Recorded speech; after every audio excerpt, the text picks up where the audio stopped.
دوستان عزیزم، درود و مهر. امیدوارم هر کجای این دنیا هستین حال دلتون عالی باشه. امروز آموزش یک کتلت لبنانی فوق العاده خوشمزه داریم که یک عدد سینه مرغ رو باید ریز ریز خورد کنید. این غذا برای 5 نفر در نظر گرفته شده. شما بر اساس تعداد نفرات باید مواد رو کم یا زیاد کنید.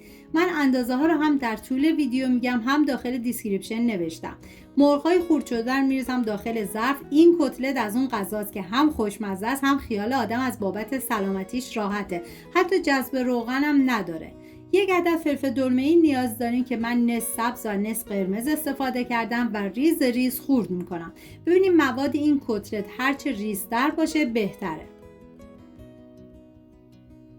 بعد از خورد کردن به مرغ اضافه میکنم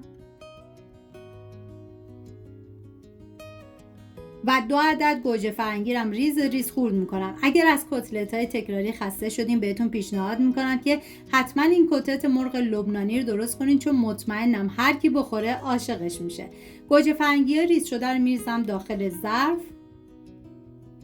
و ما نیاز به سیب زمینی داریم که من از 2 عدد سیب زمینی متوسط استفاده کردم. شما حتی میتونید از 1 عدد سیب زمینی بزرگم استفاده کنید. با دنده ریز رنده میکنم و بعد باید آب سیب زمینی رو کاملا بگیرید و به بقیه مواد اضافه کنید. 6 حبه سیر رو با دنده ریز رنده میکنم. سعی کنید که حتما از سیر تازه استفاده کنید. پودر سیر رو جایگزین نکنید، چون سیر تازه عطر و طعم این کتلت رو فوق العاده خوشمزه تر میکنه. ادویه های این کتلت شامل نمک، زردچوبه، پاپریکا،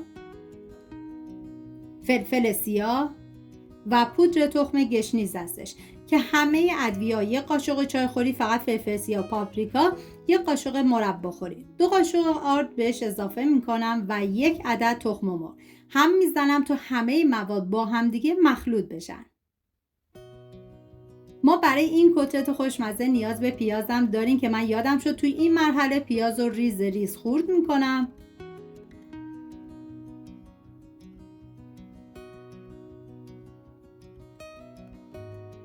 و میریزم داخل ظرف، هم میزنم تا همه مواد با هم دیگه مخلوط بشن. داخل تابه مقداری روغن کنجد میریزم که شما از هر نوع روغن سرخ کردنی که دوست داشتین میتونین استفاده کنید و کتلت ها رو به هر مدلی که دوست دارین فرم بدین. بزنین یه طرفش سرخ بشه و بعد از اینکه سرخ شد برگردونید و بزنین سمت دیگه هم سرخ بشه. من با استفاده از قالب فلافل این کار رو انجام میدم. بعد از سرخ شدن برمیگردونم و میذارم تا سمت دیگه هم سرخ بشه. حتما باید حرارت کم باشه تا مرغ‌ها کاملا سرخ بشن. من غذاهای ملل زیادی درست کردم که لینکش رو داخل دیسکریپشن گذاشتم. دوست داشتید ببینید درست کنید و از خوردنش لذت ببرید. و بقیه کتلت ها رو هم از روغن خارج میکنم. خوبی این کتلت اینه که اصلا جذب روغن نداره و با خیال راحت میتونید میل کنید.